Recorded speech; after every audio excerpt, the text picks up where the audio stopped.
Hello, everyone. Welcome to Tableau Live with Boulder Insight. This is episode 7 here on July 17th, 2024, and welcome to Tableau Live. We're so excited to have you here. I'm joined today with Chris Cox, my esteemed colleague. He's our founder, our CEO, and we lovingly call him our GGTK. That means good guy to know. So you all are going to enjoy getting to know Chris today, and he'll be doing his best to answer your questions live and on the spot. If we can't answer it during this call, we are tenacious problem solvers as one of our core values. And so we will work hard to try to finish that out and get an answer to you after the call. I'm Heather Datillo. I am the COO here at Boulder Insight and have been doing this thing with Chris for almost 10 years, and Boulder Insight's been doing this for 15. So we're super excited to hop into questions that were submitted. So we had two main questions today that were submitted, and they actually can get quite complex, so we can jump into some details with them. So we're going to start with those submitted questions. But we want to make sure anybody that's live and just joining us for the first time, or if you've been here before and you didn't have a chance to submit a question, you can go straight to the chat today or come off mute. You're welcome to come off your camera if you'd like. We want this to be, a really welcoming environment for you. And this is, anytime that you have these questions, we're happy to answer them here as well. So we will have time for open Q&A too. And we could even take a pause between these questions that were submitted to answer any questions that percolate up for you as you're sitting here with us today. So we're glad to have you. Those of you who are watching the recording, we're looking forward to having you listen and learn with us. And we will be sure to answer any questions you have. At the end of this call, we'll give you an option of how to submit questions for next month's session as well. So the first question that we received was from Serena, and this was all about complex calculations, including LODs. So Chris, I'm going to start with just a little breakdown on the types of calculations, and then I'm going to hand it over to you to actually go deeper into the explanation. So I logged into our Boulder Insight Academy and went to our Tableau Creator Fundamentals course. And this is one of the things that we have in there. And so let me just put it in slideshow mode. Get there. So I wanted to talk about first, when we're talking about calculated fields and calculations in Tableau, there are 4 basic types of calculations. So I wanted to give that foundation for you all. For those of you who have joined us in the past before, this is something we've covered a couple times. So what we know with adult pedagogy is that you need to be exposed to a message 5 to 7 times before you get it and grasp it. So if you've heard this before, hopefully it will start to click for you and things will start to make even more sense than they did last time as well. So we have 4 types of calculations. One is called a calculated field. So when we're talking about a calculated field, that is in capitals because, whoops, let me go back one, sorry.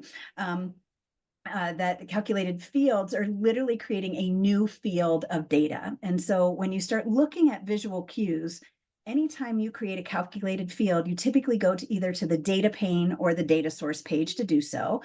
When you create that calculated field, and you'll get to see this live with Chris in just a little bit, an equal sign will show up. And if it's a green equal sign, that means that it's a continuous value.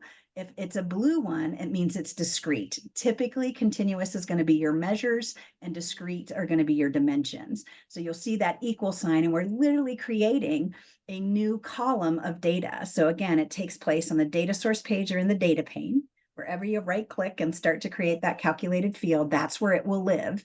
It creates a new column of data. So if you go to the data source page and look at your data, you'll actually see a new field of data that's been created that's there. And you'll know that it's not part of the original data source because it won't be underlined. It will be a brand new column that's there. And one of the things to keep in mind when you're talking about calculated fields is that because it takes place in the data source, it needs to go back to the data source to calculate. So this can impact performance. So oftentimes when I was teaching lots of classes back in the day here for Tableau, and I was on the road before COVID, I would get questions a lot of the time. Should I create my calculation in my database, or should I create it in Tableau? And so, Chris, I'll let you chime in there with it, and how you like to answer that question. Do you create the calculated field in Tableau, or your calculation in Tableau, or do you do it in the database? So the answer is both. The answer is Right. you start out in Tableau because it's easier. You're not going to get it right out of the gate. And so it's easier to see how you want it to be used. And then I will move it to the database if there's some performance issues. It all comes down to performance a lot of the times too, and the complexity of it. The other type of calculation is called an LOD expression, which stands for level of detail expression. And this was something that our question wants us to cover. So Chris is going to give some examples of that. An LOD expression is another type of calculated field. It's actually going to create a new data source, a new column for you in the data source page and in the data pane. It's created just the same, but it's a little more nuanced. So that's why we kind of call that out as a separate type of calculation. It's got its own set of rules, but it is a new field or a new column of data, but it's going to be at the level of granularity and aggregation that you specify. So you have options for fixed LODs, exclude and include LODs, and Chris will get into a little bit of detail, and we'll give you one of our favorite articles that has stood the test of time when LODs came out as well, for anybody that is here listening in and anybody joining us after. And this again has to go back to the data source and calculate, so could impact performance. Now, LODs, depending on where you create them, you could also use a table calculation, which Chris is going to give an example today of a table calculation that gives you the same number as the LOD expression, but the difference is that it depends, a table calculation is created in the view, and it's dependent upon which fields are actually being utilized in the view. So if you would remove one of those fields, the table calc will literally change, that it's calculating what is in the table at the time that you're creating it. So an LOD expression can give you the same answer as a table calc. It's the same calculation, but it will hold that value for you. And that's what Chris is going to show you, even if that field's not being utilized in the view. So that's kind of the difference between the two. And Chris will give that example. The cool thing about table calcs is these are actually built-in features. And so the visual cue you're going to see here is it's going to be a triangle on a measure. It's only, table calcs can only be calculated on measures. And typically, I don't even do table calcs from scratch in the data pane or data source. I tend to do them literally on the pill in the view, and I'll sometimes drag them over to the data pane and then edit them. But I always start by creating my table calcs on my pills as well. Chris, do you ever do them from scratch when you create table calcs? No, I always start from the quick menu. Yeah, that's what we do too. And even when we teach the advanced classes for Tableau, that's how we teach advanced table calcs too. The cool thing about these is because it's a table calculation, and that's why that's in capital, it's locally in the view. So it actually creates that based on the table only, and that means it's going to perform faster. So because it's taking place locally in that table, you don't have to worry about performance considerations as much. So if you know you're not going to be changing your view, you're not going to be removing a pill, and the LOD is not performing as fast as you want, and you're getting the right answer for the table calc, and no one's going to be editing that, you could say, oh, let me make it a table calc. That's sometimes a choice. And then the final type of calculations is totals, grand totals, and subtotals. That's a feature built into Tableau. It's in the analytics pane. Because it's locally done, it takes place locally in the view itself. You don't have to worry about performance as much. That's all going to take place locally. It doesn't go back to the data source and run through all the rows to calculate it. And this, speaking of rows, creates a new row of data in the view. So let me pause there. That was a bunch. So any questions from people that are live with us on the call about just the foundational knowledge of the types of calculations that are in Tableau? I don't have any questions. No questions from Chris. That was thorough enough. Chris, I'm going to go ahead and hand this over to you to give us an example of an LOD expression and all. So I like to use this example because I think it's pretty easy to understand. Let's just say that I have this table and I want to pull in sales, right? So I have my sales for each area. So what I want to know is I want to know a percent of total for each subcategory by the category. So Tableau makes it easy for us. We can just do a quick table calculation, say you have percent of total. So by default, it's not going to be how I want it, but I can say I want this compute using pane down. So this is going to sum up all of my furniture and then give me the percentage. So this week will 100%. You can see at the bottom of my screen, you'd know that. So it's 100% for each grouping, right? Versus if I go back and do it this way, that's not. So that's 25% of the total, right? But I wanted these numbers to be percent bookcases as of the total of a furniture. So you can just do that by just adding the compute using pane down. Now, what happens if I don't have, so I just have this category, but I don't have this in here? Let's just do one so we can remember it. It's going to reorder it. So appliances was at 22 or 20%. That's going to be the first one in our row. If I drag off category, then now my pane down doesn't work anymore because I've only got one pane. So now I'm only at 5%. So that's not correct. That's the percent of appliances out of all of my sub category. So the question is, how do I get that same 20%, 20.22% without having that sub or that like a product category in my view? So you do that a couple of ways. One of the great things about this is the reason why I build it here first versus starting with a calculated field is Tableau lets you take this. Anything has a little triangle next to it, you can just drag it and drag it over here to your thing, and it's going to write that calculation for you. So I'm just going to go ahead and name that one as 011. Let's call this one percent of total, or percent percent of category. Okay, so if we look at that, Tableau has written this for us and given us a sum of sales divided by a total sum of sales. Well, total is a whole table calculation, and that's the reason why it doesn't hold up when I take that out, because it doesn't have the total is now not from the pane, it's from the entire table. Okay, so let's duplicate this, and instead of, we're going to call this one LOD. So instead of using our table calc here, we're gonna use a whole level of detail. So fixed at the product category level, and I still want to sum up my sales. I'm going to end that, and I'm going to need to wrap it with a sum here, and that should be it.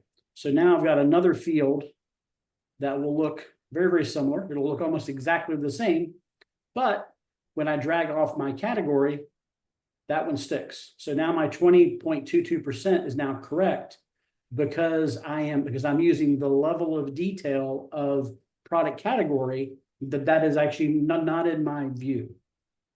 So that's really the whole point of level of detail. You're telling it what level of detail you want it to compute on, even if it's not part of your view. Does that make sense? Right. I couldn't understand what the big deal was with level of details when they first came out. And I remember, Chris, very vividly being in Arizona, getting ready to teach, and like, I'm still not excited about these LODs. What's the big deal? And you gave me a similar problem like this to solve. And you said, solve it without an LOD and tell me how you can make it work when you remove that. And I was like, I'm going to figure this out. I've got it. I don't think I need this LOD. And I actually did.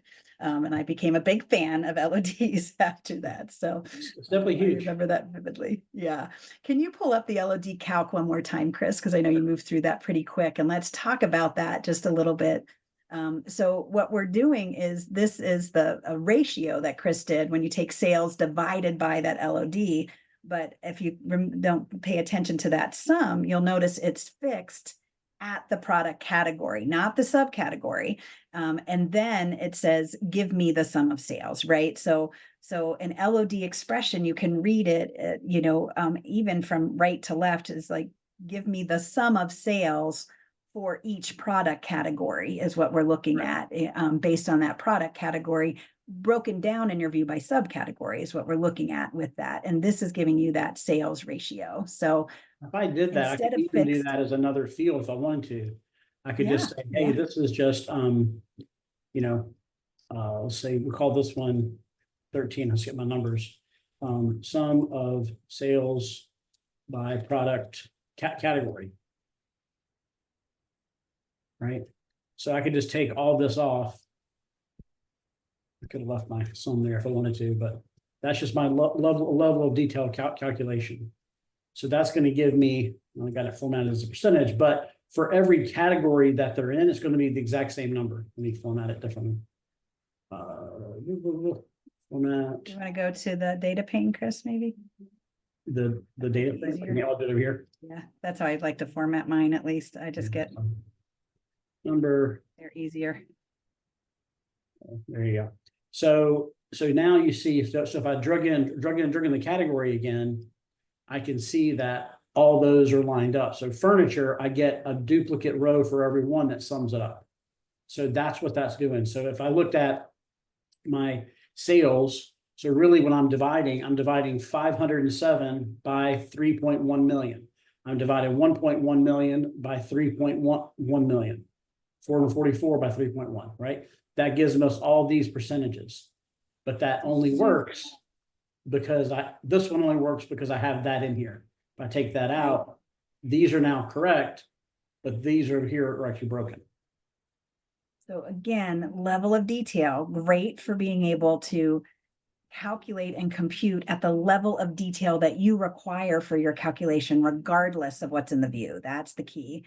And this other use case that Chris gave is that it can give you that denominator that you need sometimes to hold it at that product category. So you have that same denominator to divide your subcategories for and get ratios, things like that too. So super powerful with it. So let me pause there and just see, is there anybody on the call, first of all, who has used an LOD expression? Why don't you give us a 1 in the chat if you've used an LOD expression. If you never have, you could give us a 911 and talk about that if you'd like, but just a 1 if you've used them. And if this use case is one that makes sense to you, 411 for Chris for info there. So yeah, it looks like a lot of people have used LOD expressions. Do any of you want to come off mute and talk about a use case that's been powerful for you with LODs or a struggle? The struggle is real with LODs when you're first trying to grasp it. It took me a good year to really understand LODs, I have to say. I actually still have to struggle sometimes. If you got a lot of things in your view, I end up adding a lot of stuff. Like I'll end up adding like comma after comma. This is a tip right here, by the way. I'll show you another little trick if you're building one of these. And let's just say, I'm just gonna duplicate this and I'll just throw a bunch of stuff in here. Let's say I've got ship mode and I'll take all these off and start from scratch basically. But let's say I'm trying to build one of these and I want it to be correct, but I've got a bunch of things. Say they're not really in my view, but they're in my filters. So I would still need to have ship mode as part of it. So a lot of times what I do is anything that I would have, like we'll throw product name in here, use all, like all these things. If you have a bunch, so I'll put category back up as well. So what I like to do is when I'm building my calc, I'll come in here and I'll just say, fixed, and I'll go get to the X and I'll hit tab. That'll start it off properly. I'm sure you guys already do that. And then what I do is I grab these, I highlight, click the first one, hold down shift and grab the other one. Then you can drag all actually 3 in. So that's going to give you them separated by commas. So I love to use the pills that are already in the view, which makes things faster. So now I can just, sum of sales and I'm done, right? So much faster to do that. Also, the other thing to mention, it's not, I don't have it here because it's on Tableau Cloud, but the Tableau Copilot with Einstein is supposed to be able to do a natural language. You can tell it what you want. It'll actually write this calc for you. I haven't tested it out to see, but that's what it's supposed to do. So maybe it'll take some of the guesswork out of these calculations. Yeah, we'll have maybe in our next Tableau Live session, Chris, we can even demo some of that with Einstein. We'll have to get in there and play a little more.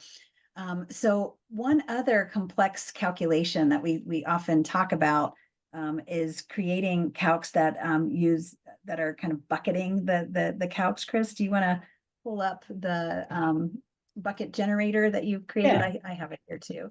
yeah, and we're gonna and we're in the process of putting all this stuff in one spot. We're gonna end up turning our whole Tableau templates into basically a free site. So instead of us charging anything for those at all, we're gonna turn everything free. And we're gonna have it all in one spot. So we have a bunch of little tools for you guys to use and that kind of thing. The one she's talking about is it's very often that I will, actually, we can just start doing it first. Let's just say that I had, I wanted to bucket sales by different numbers. Let's say I wanted to say, okay, what's my sales? God, this dude think he's popping up on me. So I could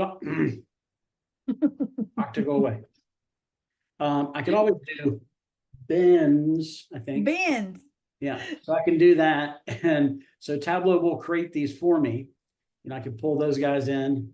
You know, I have my workbook set to a white mode, but because we anyway. tend to do dark backgrounds with a lot of we're team dark background when it comes to UX yeah, so if design I said for our dashboards. I wanted to count the number of customers that are in each of these buckets, right? So I could do that. And that's great, but the way Tableau does it is it does them automatically in order, and I get the super long tail. Well, maybe I want to do, 0 to 4,000, 4 to 8. I want to do some different bucket grouping. But I don't want it to, I want it to, at some point, I want to say stop and just give me like an over this, right? So maybe it goes up to 20,000 and says over. Well, I'd have to write that manually. I can't do it just from that quick calculation. So we wrote this little tool. It's called bolderinsight.com/Tableau. So this is a Tableau bucket formula generator. So in this case, if I said I want sales, wrong thing. Here, can't type. Sales, and I want my spread to be, let's say, what did I say? 2,000. The minimum value is 0. The maximum is 20,000.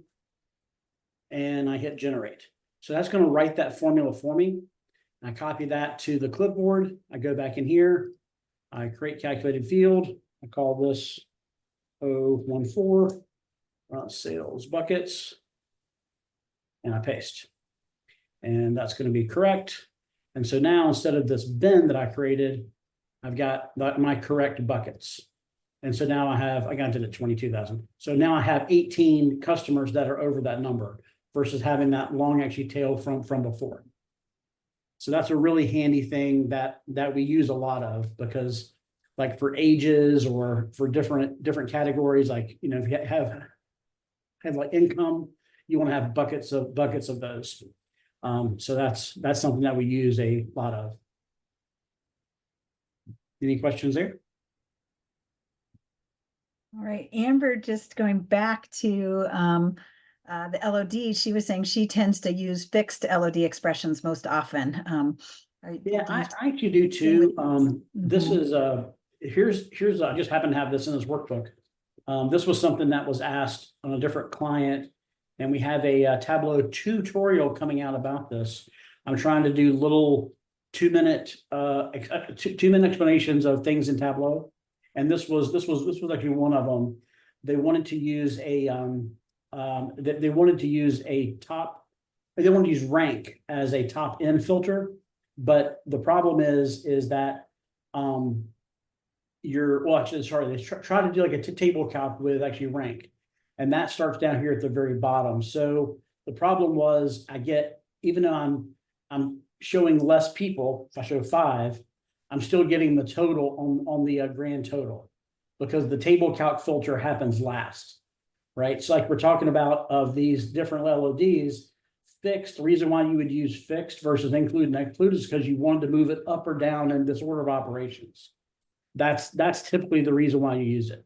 They all do basically the same thing. It's just you can use those different pieces to move it up or down.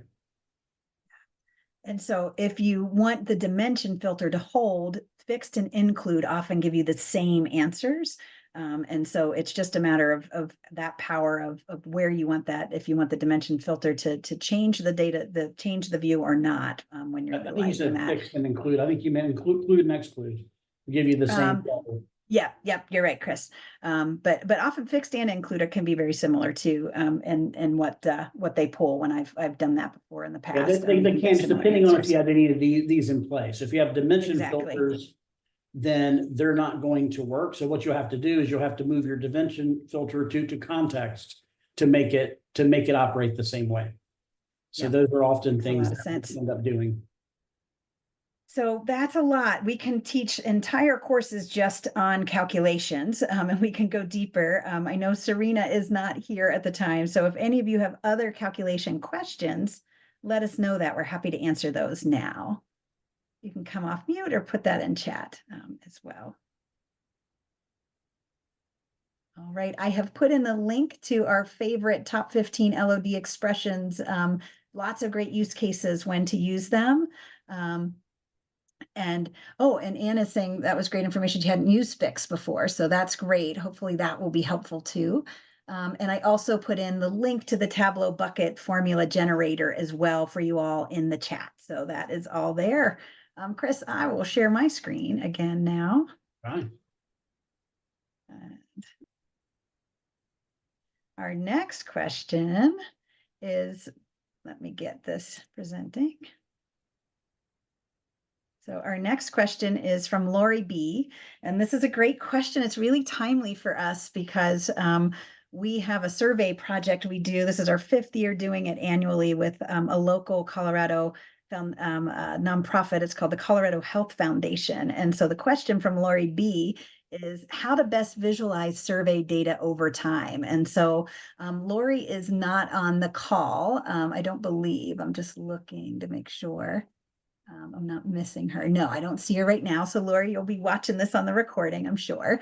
But what we'd love to show you is the pulse survey. So what happens with the Colorado Health Foundation, every year they started this during COVID, and they started taking a survey of a couple thousand Coloradans, and they really want to take a pulse regarding what matters most to Coloradans. So here's a screenshot of the index page. And if I go into the link here, you'll see we've been doing this for a while. You'll see the 2024, we'll give you a little preview of that. And tomorrow is going to be actually the first briefing on the results of this year's survey. And so when we start talking about trends, we can go to the trends of survey data over time. And survey data is its own beast for sure. There's a lot of data prep that has to happen in order to get survey data to work. We spend a lot of time every year on the data validation side and the prep side before we can visualize it. So Chris will get into some of the conversations around trends and all, and survey data itself. So, if we start looking at issues that matter most to challenges facing Coloradans, these are ones that have been asked over the last few years, right, that we've been doing this. So if we look at, for instance, the cost of healthcare, let's say, we can take a look. When you click on that, you can start to see how it's been trending over time since 2021. If I look at, let's look at climate change, for instance, too, that question, you can see there was a real spike in 2021, and there were some big fire dangers here in Colorado, some wildfires, which is always a concern that's here, but you can see that was, extremely serious, and we saw a spike at that time. So this is, a way to allow people to choose the challenge and then visualize the trends. And you'll notice here that our lines have little circles on that. Does anybody know how we make those circles appear? What kind of chart do we have to create in addition to our line chart for our trends in order to do that? Anybody have an idea on the call? I'm kind of throwing out a little quiz. I know Chris knows. Has anybody ever created a line chart with those circles on? It's a dual axis chart. So you create the exact same chart, but you make the shape of it a circle, and then you bring those together as a dual axis chart. So Chris, maybe we can show that as well here. So I will stop sharing my screen. Did I share my screen at all? I was. Okay, great. I started worrying that I wasn't sharing my screen. Okay, great. Yeah. So Yeah, the other thing to note about trending survey data is to literally ask, it's gonna seem very simple, but if you ask the same question year after year is really key. We see a lot of it people really wanting to is. trend survey data, but they ask different questions every year. I'm like, well, I can't compare apples to oranges, so you gotta be a consistent. So anyway, so how to do that little graph there. So if I said, let's just do sales over time. Yeah, let's just do profit. I like that's more fun. Profit It is over more fun. time. So we'll do order date. And we'll throw that in there. And because I've formatted my whole workbook, I gotta do something different. So just throw a little color on it. All right, so let's make this to be year and month. Ooh, that's horrible. I can't deal with that. No, there we go. Okay, so if I wanted to put circles on the dots and maybe I want to do something cool with it, like say if it was up or down or whatever, I could always do that. So all you do is you hold down Command if you're on a Mac, Control if you're on a PC, and just copy your profit thing over. So you get two different graphs. And then I want to change one of these to a circle. Boom. And let's say I did this one as a percent of total. Quick, actually, I'm gonna cheat here for a second. I'm gonna do a percent difference, and it'll automatically give it to me from the one before. And so then I'm gonna drag that over here. Oops, come as a calculation. Where is it? There it is. So edit. So that's going to give me my formula. So talk about why I start with the pill versus writing it from scratch is I don't have to do all this. So that just saved me a ton of time. So now I'm just going to say if this is greater than 0, then up, else down, end. Okay. So now I get trend color. And I think this is number 15, you call it. Okay, so now that's going to break that one. That's no problem. So I'm going to copy this back again. And I want to turn this back to circles. And now I want to color these circles based on that new calculation that I just did. So color, right? So now I could even get fancy. Let's say I don't use circles, I use shapes, and I want to copy that to shape as well. So now my up gets, let's do arrows, my down, it's not. That's Airbus, yeah, close. Arrows, Airbus, no tomato. All right, so down and up. So now I've got that, and I want my down to be red and my up to be green. So it looks like it stayed as circles. Sure did. Oh, because well, it's not a circle. It's an arrow inside the circle. Okay. Oh, got you. I see. We'll make that a little bigger. I did a dual axis, and I want to put that one on top. Oops, I already had it on top, and I'm going to make it a little bit bigger. Okay, so now my circles. Oh yeah, now I see them. Yeah, I don't like those anyway. I'm gonna change them. So edit, because they're actually clear.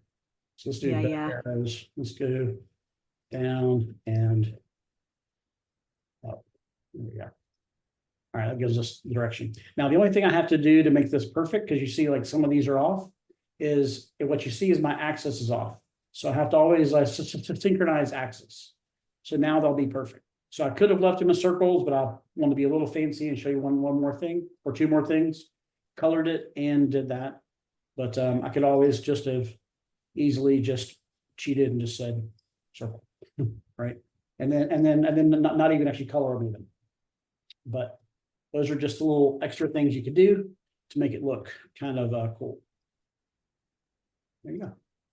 So Chris, should we talk a little bit about survey data in and of itself? Some of the pivots, some of the things that have to take place, since this question was around trends with survey data. Do you have any information you want to share? I do have a nice resource I'm going to share with everybody as well, or any conversation you want to have around that prep side. The hardest thing I think with survey data is, well, there's two things.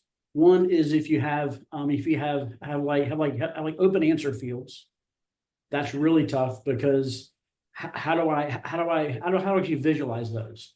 So those I would always typically hide into into some sort of like, a guided analytics version. So that way you're only getting all that detail when you get down to a level that you want to see it. You don't see it all the time.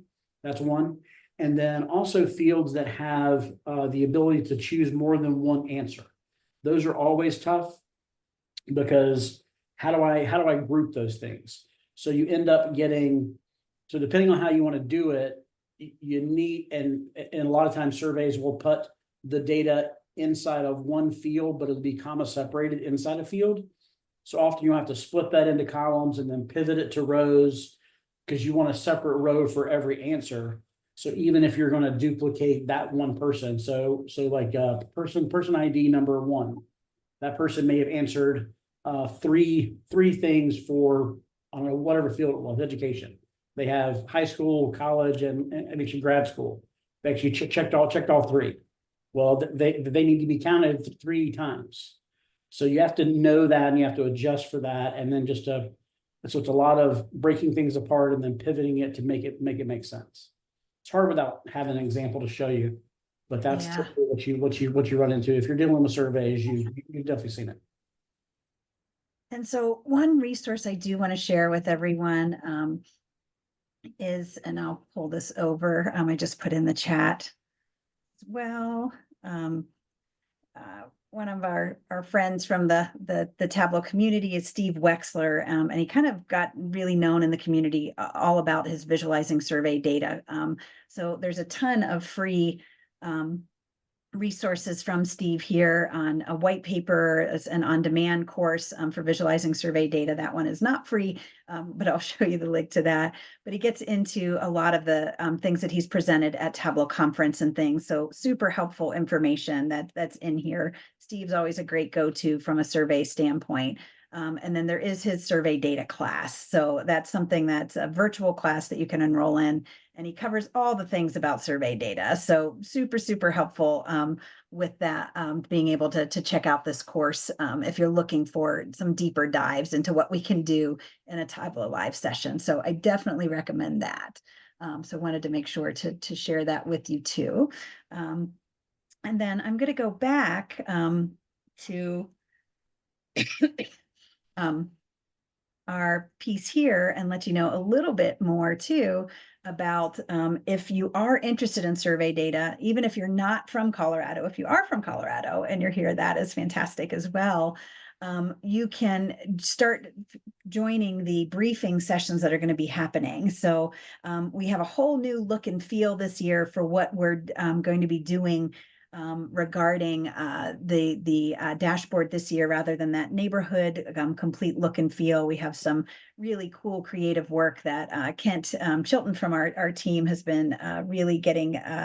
We're really excited about the look and feel that's happening. And we're actually going to be reporting this year on something we wouldn't be able to show a trend on this year because it's the first time, but looking at belonging and this sense of belonging. What's happening across the world is that they're seeing this lingering isolation and loneliness that has started at the pandemic and is continuing. And so finding ways that people can connect within community, find supports. There's some really fascinating information that's coming from this and many other organizations looking at the impact of COVID. So if you're interested in registering and checking out these briefings, there's one tomorrow. I believe it's at 9 a.m. Mountain, 10 a.m. Mountain, actually tomorrow, 10 to 11. So I'll put in this registration for anybody that's just interested in seeing how people are talking about survey data. We won't be showing much in Tableau until the August briefing. We just now received the data right before the 4th of July. And so we're working through that, but there's an incredible data team that did all of the interviews that they'll be reporting tomorrow on their findings. There's some of their initial findings. So we welcome you all to check that out if you're interested. Let me ask a question of you all again. So of those of you that are on the call, I have 2 questions for you. One, how many of you have ever had to visualize survey data? If you have, give us that 1 or raise your hand as well. You can put a 1 in chat or just raise your hand if you've done any survey. data before too. And if you've run into other questions that you might want us to answer around survey data, feel free to ask those too. Not too many on this call. That is okay. And then the other question I have for you all is, what state are you joining us from? Or province, if you're joining us from Canada. Colorado, we've got some Colorado folks, Wisconsin, Alabama, a couple Alabama folks, North Carolina, Roll New Tide. York, Maryland, we're all over. We got almost all the time zones. New Jersey, Iowa, this is amazing. No Pacific times yet that I see it here. So that's great, guys. We're so glad that you're here with us. And North Kakalaki, Chris is saying as well. That's in here. So let's see, Chris, I don't know, we had a question that isn't in here. I know we were trying to get some more information about site admins, that somebody had a question that submitted earlier. Jordan, I can't remember the name of the person that had submitted a question around admin. But if you remember that, you can put it into the chat if you haven't, but I know we covered that yesterday. So I thought it might make sense. We sometimes get questions that aren't about Tableau Desktop, but are instead Katura. Thank you, Jordan. I appreciate it. So Katura, this could be your question. We needed a little bit more information to understand exactly what you meant by administration, but we are excited to be sharing with you all. One of the things that we are always looking to do is, as we do our consulting work around the country and we're training, we are listening to where there are pain points for folks. When we do these Tableau live sessions, we hear from you all about pain points you have, and we often are work to create products that fill those gaps and help solve those pain points. And so one of the products we're most excited about that we'll be launching, I think in this next month, for sure, and within 2 months, is this new product called Tableau Risk Review. So it's a permissions audit and governance piece. And so we are looking for beta testers right now. We're in a really good place. We're hammering it with lots of testing. So if you are a site admin or someone in your company, you know who your site admin is, we'd love for you to share this with them. Chris is going to do a quick demo with the time we have left. And if you'd like to apply, or they would like to apply to be a beta tester, they can just go to this email to apply to be a beta tester. We'll send you a Google form, and then we'll work with you all. You'll be able to get the product for free during the beta test and at a reduced rate when we launch it. This is actually a very affordable product and one that's really powerful when we do launch this. So Chris, I will stop sharing my screen and let you do a little Tableau Risk Review demo for us today. So first, let me talk about why this is needed. So Tableau is set up where you can manage these whole permissions. So I can go in here to my my default project. And supposed to be what happens here is whatever you set, like say, for example, I have this all actually user turned on, which I always recommend to never have that on. I think by default, the default project has the Tableau, has the all user on, and they also have the asset permissions not locked. It's actually customized by the creator. Those are both things that I think you shouldn't do, and I can spend time on why that is. But the point is that ever how I set my default folder up is how any new folder should be created. But so, like for example, I can delete this rule, and I can say, okay, well, this one's good. I got my contents locked. I don't have any users. I don't have any direct user access. Everything is good. But what happens is if I go and create a new folder, a new project folder, let's call this Tableau Live, then I'm going to find that what it's done is, even though my default folder has my asset permissions locked, it actually doesn't do that for me on kind of out of the box. So anytime you add a project folder, you have to go in and do this if that's what you want for your policy. So now, okay, so great, I've actually fixed that one. I'm just going to leave it actually locked for a second. I'm going to leave it like that. And I'm going to go ahead and I'm going to give the all user permission to do something. Just give them to view. Okay. And so what would happen is, if you wanted to check how all of these are set up, You'd have to literally go into every single one of these. You have to click your thing, go into permissions. You have to click, so I can see that the all users here, and I got a big viewer, but I don't know where. I have to click through all these areas to see what it has access to. So what we do is we loop through every project folder, every sub-project folder, every workbook, every data source, every flow, you name it. And we come up with this list. And so how we do it is we actually write this project folder to your Tableau server. We then write three different data sources. So we don't store any of the data. We use the API to get it, have it encrypted in transit, and then write data sources to your server. So that would generate out these workbooks. I'm gonna go ahead and open this one up, and then I'm gonna go run it so we'll see.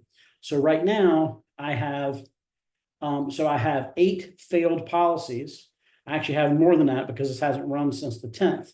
So let me go, I'm gonna go ahead and start it running one more time. So as we'll see, but I wanted to show you this one before I reran it, because we'll have that new folder come up. So I've currently got eight fails, and I can tell you where they're failed at. I can go and fix those. I can click it and it'll go to the URL. I can go right there and fix it. I also have the ability to see what's failed in the past. So these are I've found 22 overall. I have 8 still open. I have fixed 14, and 12 of them have been outstanding for over my 5-day service level agreement. Right? So you get a historical audit of where your permissions set with all of your policies. Currently, we just have, the 4 policies: contents permissions locked, nested contents permissions locked, the all user doesn't have access, and we should have no direct user permissions done. It should be just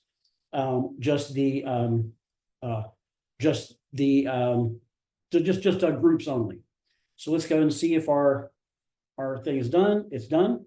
So now if I hit refresh here, I should see more failures than 8, because I know I've got 2. So I've got 9 now. So now my Tableau Live folder now actually failed. Right? So this will loop through every time. And now if I want to fix that, just click it, go to the URL. It'll put me in there. Right spot, Tableau Live, permissions. I want to get rid of this, delete, and I want to set that back to locked, saved. And now the next time this runs, those will be actually fixed. So it'll take a few seconds. You wouldn't have this screen. This is just me doing it manually. Well, so some point you would, but that's pretty much it. It really saves a ton of time and gives you peace of mind. The next piece we're adding to this is the ability to ask for changes. Say, hey, I would like to have the owner of a content moved from a person who just left over to me. That's something we see a lot of. So that's now finished. So if I go back in, Tableau Risk Review, it has written a new workbook, a new data source. It's done it all. You just didn't know it. And we were at 9, and now we're at 7. Boom. So I could go through all of these and actually fix them all. But this is analyzed over the time we've been running it as a test. Is 1,218 have been analyzed, and we've flagged 131 issues. So thoughts on that? What do you guys think? Certainly something you can't do individually, check all of those 1,218. Are there any of you on the call that are site admins that are interested in this? Just let us know. Again, you can raise your hand or put a 1 if you're a site admin as well. But yeah, we know we often on Tableau Live, we tend to get a lot of the creator users rather than the site admins. But if you have a site admin, again, that beta at Boulder Insight, we'd love to give them an opportunity to use this. Again, none of the data is stored on our site. It's all on yours. And we create that folder on your site. And it does work for Tableau Cloud and for Tableau Server on-prem. So just know that is all available with it. So we're super excited about that. Now, I want to give an opportunity for those of you that are live on the call. If you have any more questions, now's your time to ask that. You can come off mute or you can put it in the chat if you have any questions today. All right. And if you thought that Tableau risk review was cool, put a 1. If you didn't think it's useful, put a 0.